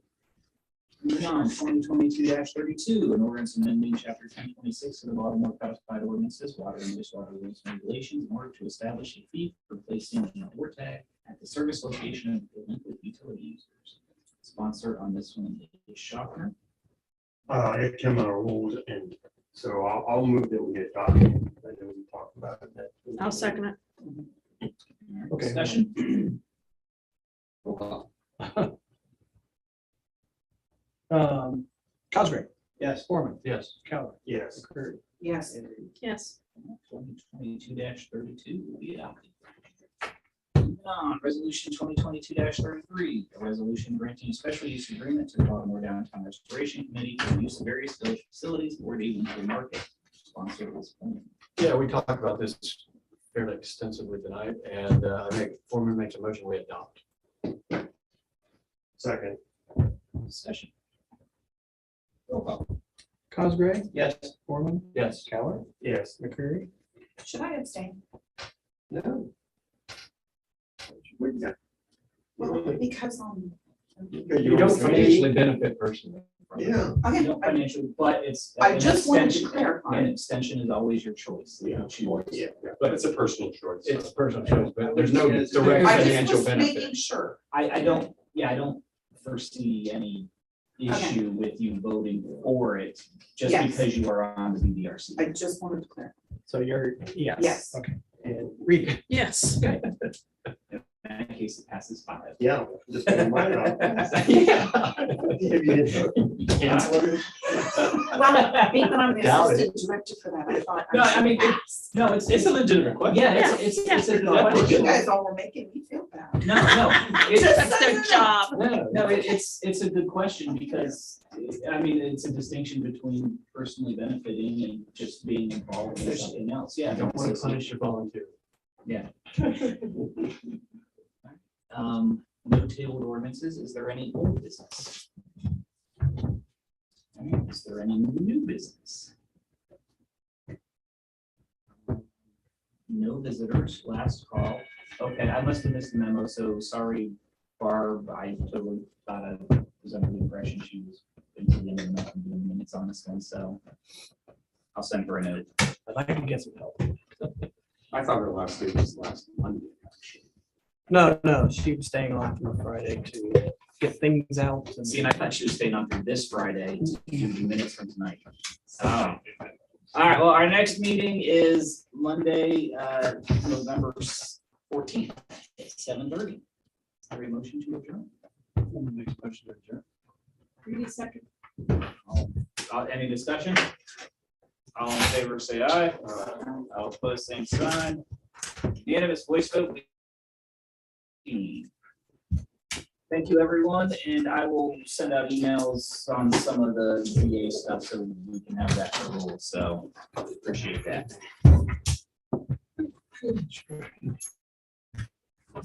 Steve, we're just sort of doing like rewriting job descriptions between the village administrator.